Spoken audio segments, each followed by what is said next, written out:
പരസ്പര സമ്മതപ്രകാരമാണോ നിങ്ങൾ വിവാഹബന്ധം വേർപെടുത്താൻ തീരുമാനിച്ചത്? ചോദ്യം സുധീഷിനോടായിരുന്നു. എല്ലാവരുടെയും നോട്ടം സുധീഷിൽ തറഞ്ഞു നിന്നു.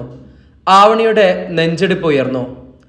അതെ, പരസ്പര സമ്മതപ്രകാരമാണ് ഞങ്ങൾ പിരിയാൻ തീരുമാനിച്ചത്. അത് കേട്ടപ്പോൾ അവൾക്ക് എന്തെന്നില്ലാത്ത ആശ്വാസം തോന്നി. ഈ ബന്ധം വേർപെടുത്താൻ നിങ്ങൾക്കും സമ്മതമാണോ? ഇത്തവണ ആവണിയോടായിരുന്നു ചോദ്യം.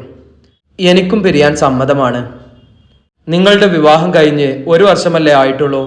അപ്പോഴേക്കും പിരിയാൻ മാത്രം പ്രശ്നങ്ങൾ ഉണ്ടായോ നിങ്ങൾക്കിടയിൽ? ഏതൊരു വിവാഹബന്ധവും പരമാവധി കൂട്ടിച്ചേർക്കാൻ കോടതി ശ്രമിക്കാറുണ്ട്. എത്രയോ ദമ്പതികൾ അവസാന നിമിഷം ഈ കോടതി മുറിക്കുള്ളിൽ വെച്ച് വീണ്ടും ഒന്നായിട്ടുണ്ട്. പരസ്പരം ഒരു വിട്ടുവീഴ്ചക്ക് തയ്യാറായാൽ രണ്ടാൾക്കും സുഖമായി മുന്നോട്ട് ജീവിതം നയിക്കാലോ. പെട്ടെന്നുണ്ടായ ഒരു ആവേശത്തിൽ ഡിവോഴ്സ് ചെയ്യാൻ തോന്നും. പിന്നീട് ആലോചിക്കുമ്പോൾ ഒരു പക്ഷെ വേണ്ടെന്ന് തോന്നിയേക്കാം. നിങ്ങൾ ചെറുപ്പക്കാരാണ്, വിദ്യാഭ്യാസമുണ്ട്, ഒന്നുകൂടെ ആലോചിച്ചിട്ട് പോരെ? ജഡ്ജി ഇരുവരോടും ചോദിച്ചു. വിവാഹം കഴിഞ്ഞ് വെറും 6 മാസമാണ് ഞാൻ ആ വീട്ടിൽ കഴിഞ്ഞത്. ഒരു ഭർത്താവിൽ നിന്നും ഒരു ഭാര്യയ്ക്ക് കിട്ടേണ്ട സ്നേഹമോ പരിഗണനയോ യാതൊന്നും തന്നെ അദ്ദേഹത്തിൽ നിന്നും എനിക്ക് ലഭിച്ചിട്ടില്ല. എൻ്റെ ഒരു നല്ല സുഹൃത്താവാൻ പോലും അദ്ദേഹത്തിന് സാധിച്ചിട്ടില്ല. ഒരു വിട്ടുവീഴ്ചയ്ക്ക് തയ്യാറായി ഞാൻ പുതിയൊരു ജീവിതം തുടങ്ങണമെന്ന് പറഞ്ഞപ്പോൾ അദ്ദേഹം എന്നോട് ആവശ്യപ്പെട്ടത് ഡിവോഴ്സ് വേണമെന്നാണ്. സുധിയേട്ടൻ ചാർത്തിയ താലി ഒടുവിൽ സുധിയേട്ടൻ തന്നെ അയച്ചെടുത്ത ശേഷമാണ് ഞാൻ ആ വീട് വിട്ടിറങ്ങിയത്. ഞാൻ ജീവിതത്തിൽ മറക്കാൻ ശ്രമിക്കുന്ന ദിനങ്ങളാണ് ആ 6 മാസക്കാലം. ഇനിയും ഒരു ഒത്തുതീർപ്പിനോ ഒന്നും എനിക്ക് താല്പര്യമില്ല. സുധിയേട്ടനൊപ്പം ഇനിയൊരു ജീവിതം എനിക്ക് വേണ്ട. കൂടെ ഉണ്ടായിരുന്ന സമയത്ത് ഒരു പരിഗണയും എനിക്ക് തന്നിട്ടില്ല. എന്നും വിഷമിപ്പിച്ചിട്ടേയുള്ളൂ. ഇനിയും അവിടേക്ക് മടങ്ങിപ്പോയാ പഴയതൊന്നും ആവർത്തിക്കില്ലെന്ന് എന്താണ് ഉറപ്പുള്ളത്? ഭൂമിയോളം താഴ്ന്നു കൊടുത്തൊരു സമയമുണ്ടായിരുന്നു. ഇനി എനിക്ക് പഴയ ജീവിതത്തിലേക്ക് ഒരു തിരിച്ചുപോക്കില്ല. ദയവായി കോടതി ഞങ്ങളെ ചേർത്ത് വയ്ക്കാൻ ശ്രമിക്കരുത്. ആവണി താഴ്മയോടെ അപേക്ഷിച്ചു. ഈ വാശിയും ദേഷ്യവും കൊണ്ട് ജീവിതത്തിൽ നഷ്ടങ്ങൾ മാത്രമേ ഉണ്ടാവൂ. ആരെങ്കിലും ഒരാൾ ഇവിടെ താഴ്ന്നു കൊടുത്താൽ തീരാവുന്ന പ്രശ്നമേ ഉള്ളൂ. സുധീഷിന് എന്തെങ്കിലും പറയാനുണ്ടോ? ജഡ്ജി സുധീഷിനെ നോക്കി ചോദിച്ചു. ആവണി പറഞ്ഞതെല്ലാം ശരിയാണ്. കൂടെ ഉണ്ടായിരുന്ന സമയം അവളെ ഞാൻ സ്നേഹിച്ചിരുന്നില്ല, പരിഗണിച്ചിരുന്നുമില്ല. വേദന മാത്രമേ ഞാൻ കാരണം ഇന്നേ വരെ അവൾക്കുണ്ടായിട്ടുള്ളൂ. ഡിവോഴ്സ് ആവശ്യപ്പെട്ടതും ഞാൻ തന്നെയായിരുന്നു. അന്നൊക്കെ അവളോട് എനിക്ക് ഭയങ്കര വെറുപ്പായിരുന്നു. എന്നാൽ ആവണി വീട് വിട്ടു പോയ ശേഷമാണ് അവളുടെ വില ഞാൻ മനസ്സിലാക്കാൻ തുടങ്ങിയത്. എന്നിരുന്നാലും ഒരു ഭാര്യയായി അവളെ കാണാൻ ഈ ജന്മം എനിക്ക് സാധിക്കില്ല. അവൾക്ക് എന്നെയും ഭർത്താവായി കാണാൻ കഴിയില്ല. ആലോചിച്ചപ്പോ തോന്നി, സുഹൃത്തുക്കളെ പോലെ ആജീവനാനന്ദം കഴിയുന്നതിനേക്കാൾ ഭേദം ആവണിക്ക് അവൾ ഇഷ്ടപ്പെട്ട ജീവിതം തിരഞ്ഞെടുക്കുന്നതാണ് നല്ലതെന്ന്. ഒരു കുടുംബജീവിതം നയിക്കാൻ ഒരിക്കലും ഞങ്ങൾക്ക് സാധിക്കില്ല. അതുകൊണ്ട് കോടതി ദയവായി ഞങ്ങൾക്ക് ഡിവോഴ്സ് തരണം. 2 പേർക്കും പറയാനുള്ളതെല്ലാം കോടതി കേട്ടു. ഒടുവിൽ അടുത്ത ആഴ്ചയിലേക്ക് വിധി പറയൽ മാറ്റിവെച്ചു. എല്ലാവരും പിരിഞ്ഞുപോയി. ആവണിയും അഖിലേഷും കോടതിയിൽ നിന്നും പുറത്തു വരുമ്പോൾ സുധീഷ് തന്റെ കാറിൽ കയറി പോയിരുന്നു. ഇപ്പോൾ നിനക്ക് സമാധാനമായില്ലേ? നിനക്ക് പേടിയായിരുന്നില്ലേ സുധീഷ് ഡിവോഴ്സിന് സമ്മതമല്ല എന്ന് പറയുമെന്ന്? അഖിലേഷ് അവളോട് ചോദിച്ചു.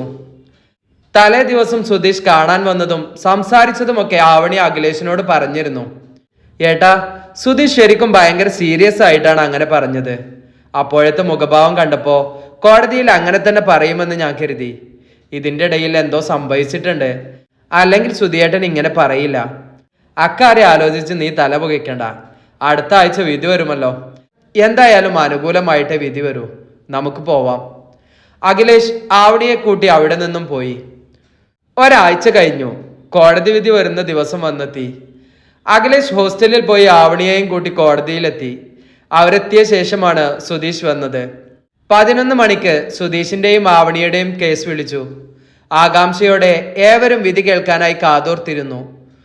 ഒരു തരത്തിലും അവരെ വീണ്ടും ഒരുമിപ്പിക്കാൻ കഴിയില്ലെന്ന് കണ്ട കോടതി ആവണിക്കും സുധീഷിനും ഡിവോഴ്സ് വിധിച്ചു. അതോടെ ആവണിയുടെയും സുധീഷിന്റെയും ജീവിതത്തിന് തിരശ്ശീല വീണു. അഖിലേഷിനൊപ്പം ആവണി പാർക്കിംഗ് ഏരിയയിലേക്ക് നടക്കുമ്പോൾ അവരുടെ കാറിനടുത്തായി സുധീഷും കയ്യിലൊരു കൈക്കുഞ്ഞുമായി ഒരു യുവതിയും നിൽക്കുന്നുണ്ടായിരുന്നു. ആവണിയെയും അഖിലേഷിനെയും കണ്ട് സുധീഷ് പുഞ്ചിരിച്ചു. കൂടെയുള്ള യുവതിയും അവരെ നോക്കി ചിരിച്ചു. സുഖമാണോ അഖിലേഷ്? അഖിലേഷിന് ഹസ്തദാനം നൽകിക്കൊണ്ട് സുധീഷ് ചോദിച്ചു. സുഖം, ഇതാരാ കൂടെ? കൂടെ ഉള്ള ആളെ ചൂണ്ടി അഖിലേഷ് ചോദിച്ചു. ഇതാണ് ആര്യ. സുധീഷ് ഇരുവരെയും നോക്കി പറഞ്ഞു. ആവണി കണ്ണിമ വെട്ടാതെ ആര്യയെ തന്നെ നോക്കി നിന്നു. പതിയെ അവളുടെ നോട്ടം ആര്യയുടെ കയ്യിലെ കുഞ്ഞിലേക്ക് നീണ്ടു. ഇത് ഞങ്ങളുടെ മകനാണ്. സുധീഷ് ആര്യയുടെ കയ്യിൽ നിന്നും കുഞ്ഞിനെ വാങ്ങിക്കൊണ്ട് പറഞ്ഞു. അഖിലേഷും ആവണിയും ഒരുപോലെ ഞെട്ടി. വിശ്വാസം വരാതെ അവർ സുധീഷിനെ നോക്കി. ആര്യയുടെ ശിരസ് കുനിഞ്ഞു. സുധിയേട്ടൻ എന്തായി പറയുന്നത്? ആവണി ചോദിച്ചു. ഞാൻ പറഞ്ഞത് സത്യമാണ് ആവണി. എനിക്കെന്റെ ആര്യയെയും അവളിൽ എനിക്ക് ജനിച്ച മകനെയും തിരിച്ചറിയാൻ കഴിഞ്ഞതും ആവണി കാരണമാണ്. നഷ്ടപ്പെട്ടു എന്ന് കരുതിയ എന്റെ പ്രണയത്തെ വീണ്ടെടുക്കാൻ കഴിഞ്ഞതും ആവണി കാരണമാ. ഞാനോ? ഞാൻ എന്ത് ചെയ്തു?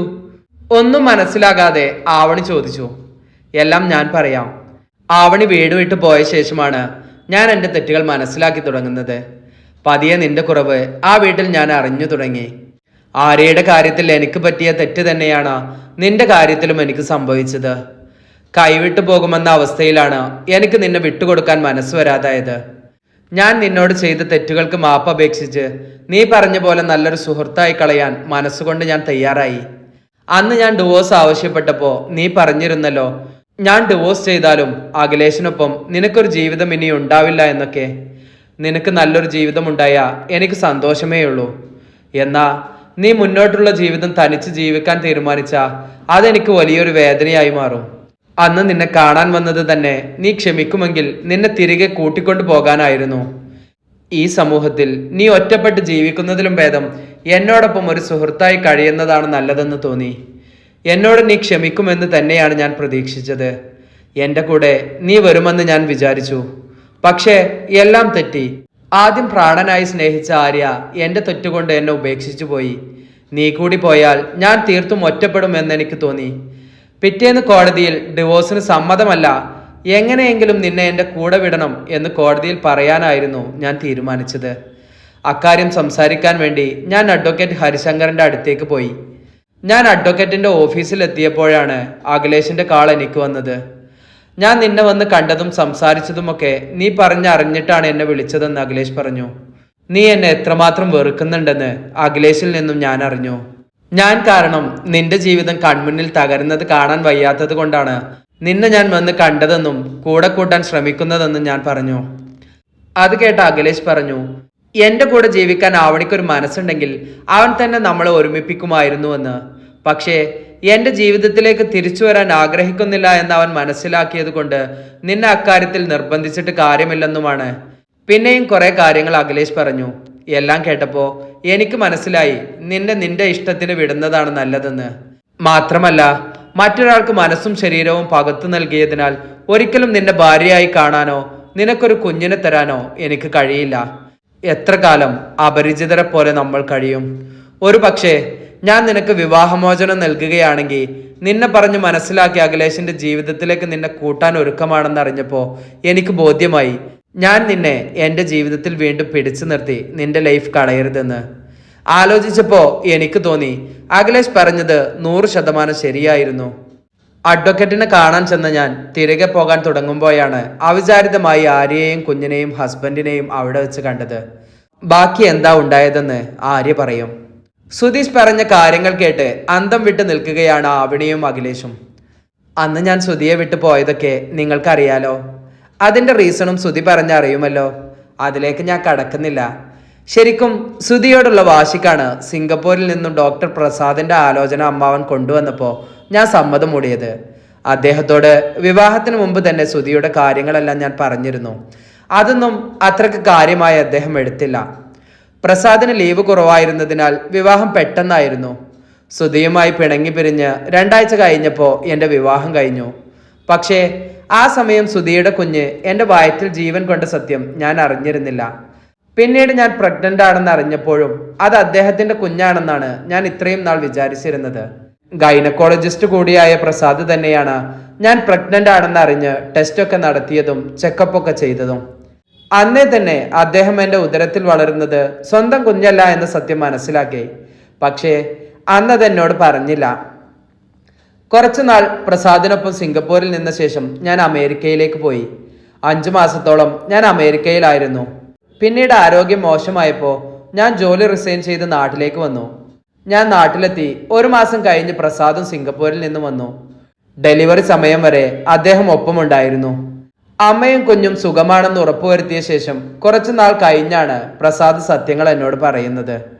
അത്രയും നാൾ അത് മറച്ചു വെച്ചത് പെട്ടെന്നൊരു ഷോക്കിംഗ് ന്യൂസ് കേട്ടാൽ അതെന്റെ പ്രഗ്നൻസിയെ ബാധിക്കുമെന്ന് കരുതിയായിരുന്നു. അതിന്റെ പേരിൽ ഞങ്ങൾ തമ്മിൽ വഴക്കും തർക്കവും ഒന്നും ഉണ്ടായില്ല. പരസ്പരം മനസ്സ് തുറന്ന് സംസാരിച്ചു. ഒടുവിൽ ഡിവോഴ്സിന് ജോയിന്റ് പെറ്റീഷൻ കൊടുക്കാൻ തീരുമാനിച്ചു. മറ്റൊരാളെ കുഞ്ഞിനെ സ്വന്തം കുഞ്ഞായി കണ്ട് വളർത്താനുള്ള വിശാല മനസ്സ് പ്രസാദിനില്ലെന്ന് എന്നോട് പറഞ്ഞു. എനിക്കും അതിനോട് യോജിപ്പില്ലായിരുന്നു. സന്തോഷത്തോടെ പരസ്പരം കുറ്റപ്പെടുത്തലുകളൊന്നും നടത്താൻ നിൽക്കാതെ ഞങ്ങൾ ഡിവോഴ്സായി.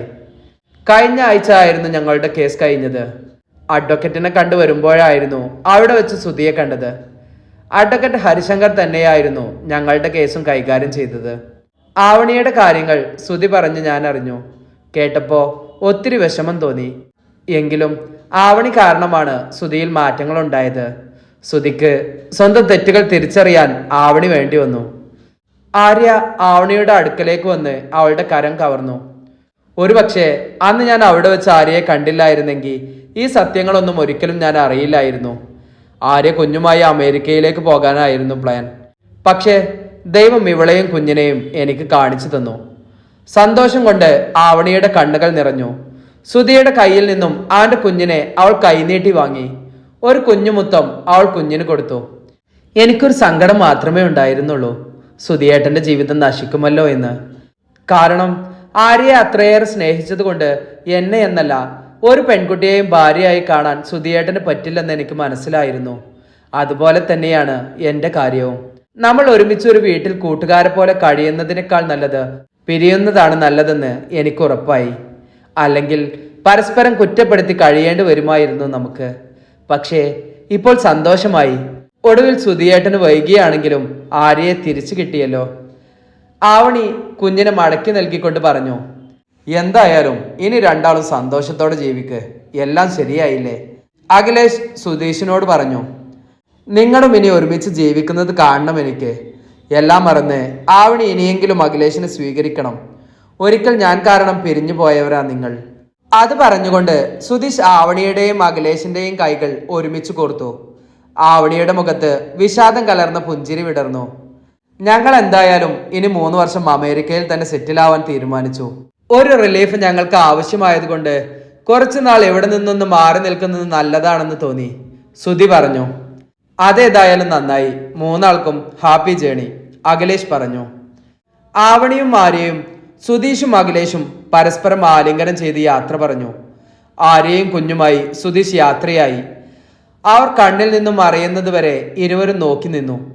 നമുക്ക് പോകാം ആവണി, അഖിലേഷ് ചോദിച്ചു. ആ പോകാം. ആവണി ഡോർ തുറന്ന് കാറിൽ കയറി. അഖിലേഷ് കാർ സ്റ്റാർട്ട് ചെയ്തു. എന്താ ഇനി നിന്റെ തീരുമാനം? ആവണി ഒന്നും മിണ്ടാതെ പുറത്തേക്ക് നോക്കി ഇരിക്കുന്നത് കണ്ട് അഖിലേഷ് ചോദിച്ചു. PG ചെയ്യണം, അതാണ് എൻ്റെ ആഗ്രഹം. അപ്പൊ നമ്മുടെ കാര്യമോ? ഇനിയും എന്നെ വേണ്ടെന്ന് വെക്കാനാണ് ആവണി നിന്റെ ഭാവം? ഇത്രയും നാൾ ഞാൻ കാത്തിരുന്നത് നിനക്ക് വേണ്ടിയല്ലേ? അഖിലേഷിന്റെ കണ്ണുകൾ പെട്ടെന്ന് നിറഞ്ഞു. ഏട്ടനെ മറക്കാൻ എനിക്ക് കഴിയില്ല. പക്ഷേ ഒരു 2ാം കെട്ടുകാരിയായി ഏട്ടന്റെ ജീവിതത്തിലേക്ക് കടന്നു വരാൻ ഞാൻ ആഗ്രഹിക്കുന്നില്ല. ആവണി പ്ലീസ്, ഇതൊന്നും ഒരു കാരണമേ അല്ല. നീ ജീവിക്കേണ്ടത് എൻ്റെ ഒപ്പമാണ്. എനിക്കിതൊന്നും ഒരു പ്രശ്നമല്ല. എൻ്റെ വീട്ടുകാർക്കും ഒരു എതിർപ്പുമില്ല. എനിക്കൊന്നും ഉൾക്കൊള്ളാൻ കഴിയുന്നില്ല അഖിലേഷേട്ടാ. അവളുടെ മറുപടി കേട്ട് അവന് ദേഷ്യം വന്നു. അഖിലേഷ് കാർ ബ്രേക്ക് ചവിട്ടി നിർത്തി. മര്യാദയ്ക്ക് ഇനി ഞാൻ പറയുന്നത് കേട്ടോളണം. നിന്റെ PG പൂർത്തിയാക്കാൻ 2 വർഷം തരും ഞാൻ. അത് കഴിഞ്ഞാ നമ്മുടെ കല്യാണം. അതിൽ കൂടുതൽ കാത്തിരിക്കാൻ എനിക്ക് പറ്റില്ല. ഇനി ഓവർ ജാട കാണിച്ച ഒരെണ്ണം വെച്ചു തരും ഞാൻ. കുറെ ആയി, ക്ഷമിക്കുന്നു. അവന്റെ ദേഷ്യം കണ്ട് ആവണി പേടിച്ചു പോയി. പെട്ടെന്ന് മുഖം പൊത്തി അവൾ തേങ്ങിക്കരയാൻ തുടങ്ങി. എന്നെ ഒന്ന് മനസ്സിലാക്കേട്ടാ. എല്ലാം മറക്കാൻ എനിക്ക് കുറച്ച് സാവകാശം വേണം. അത് കഴിഞ്ഞാ നമുക്ക് എന്താണെന്ന് വെച്ചാൽ ആലോചിക്കാം. ഞാനൊരു അധികപ്പറ്റ ആവണ്ടെന്ന് കരുതിയാ ഞാൻ ഒഴിഞ്ഞു മാറിയത്. അല്ലാതെ ഏട്ടനോട് ഇഷ്ടമില്ലാഞ്ഞിട്ടല്ല. ഏങ്ങൽ അടിച്ചുകൊണ്ട് ആവണി പറഞ്ഞു. എന്റെ പെണ്ണെ, നിന്നെ ഞാൻ കരയിപ്പിക്കാൻ വേണ്ടി പറഞ്ഞതല്ല. എത്ര സമയം വേണോ നീ എടുത്തോ. എന്നെ വേണ്ടെന്ന് മാത്രം പറയാതിരുന്നാ മതി. നിന്നെ അത്ര ഇഷ്ടാടി എനിക്ക്. ഇനിയും നിന്നെ വിട്ടുകളയാൻ പറ്റില്ല. അഖിലേഷ് ആവണിയുടെ കണ്ണുനീർ തുടച്ചു കൊടുത്തു. അവളുടെ നനഞ്ഞ കവിളിൽ അവൻ ചുണ്ടുകൾ ചേർത്തു. ആവണിക്ക് എന്തെന്നില്ലാത്ത നാണവും ചമ്മലും തോന്നി. എന്നെ ഹോസ്റ്റലിൽ കൊണ്ടുവിടുവോ? അവൾ ചോദിച്ചു. പോവാം. കള്ളച്ചിരിയോടെ അഖിലേഷ് കാർ സ്റ്റാർട്ട് ചെയ്തു. ഹോസ്റ്റലിൽ എത്തുമ്പോൾ അവിടെ അവളെ കാത്ത് സൗഭാഗ്യം നിൽപ്പുണ്ടായിരുന്നു. അമ്മേ! കാറിൽ നിന്നിറങ്ങിയ ആവണി അവർക്കരികിലേക്ക് ചെന്നു. മോളെ! സൗഭാഗ്യയുടെ കണ്ണുകൾ നിറഞ്ഞു വന്നു. മകളെ ചേർത്ത് പിടിച്ച് അവർ നെറുകയിൽ ചുംബിച്ചു. അമ്മയിൽ നിന്നും അത് ആദ്യത്തെ അനുഭവമായതുകൊണ്ട് ആവണിയും കരഞ്ഞുപോയി. അമ്മ എന്താ ഇവിടെ? നിന്നെ കൊണ്ടുപോകാൻ വന്നതാ ഞാൻ. നമുക്ക് വീട്ടിലേക്ക് പോകാം മോളെ. ഇനിയും നീ ഇവിടെ തനിച്ച് നിൽക്കണ്ട. തൽക്കാലം ഞാൻ എങ്ങും വരുന്നില്ല അമ്മേ. കുറച്ച് ദിവസം കൂടി ഞാൻ ഇവിടെ നിൽക്കട്ടെ. എൻ്റെ മനസ്സൊക്കെ ഒന്ന് ശാന്തമായിട്ട് ഞാൻ വരാം വീട്ടിലേക്ക്. അവൾ തൽക്കാലം ഹോസ്റ്റലിൽ തന്നെ നിൽക്കട്ടെ അമ്മേ. കുറച്ചുകൂടെ ധൈര്യം വരാനുണ്ട്. ഒറ്റയ്ക്ക് ജീവിച്ച് പഠിക്കട്ടെ, അഖിലേഷ് പറഞ്ഞു. എങ്കി അങ്ങനെയാവട്ടെ. വാത്സല്യത്തോടെ സൗഭാഗ്യ അവളെ തഴുകി. ഏട്ടൻ അമ്മയെ വീട്ടിൽ കൊണ്ടുപോയി വിടൂ, ആവണി പറഞ്ഞു. അമ്മ വന്ന് വണ്ടിയിൽ കയറിക്കോ. അഖിലേഷ് കാറിന്റെ ഡോർ തുറന്നു പിടിച്ചു. സൗഭാഗ്യ ചെന്ന് വണ്ടിയിൽ കയറി. അഖിലേഷ് ആവണിയുടെ അടുത്തേക്ക് ചെന്നു. പോയിട്ട് വരാം. ആവണി പെട്ടെന്ന് അവന്റെ കയ്യിൽ പിടിച്ചു.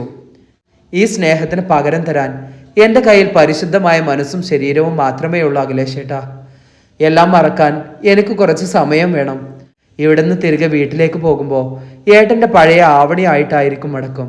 എന്നും ഇതുപോലെ എൻ്റെ ഒപ്പം ഉണ്ടാവണം.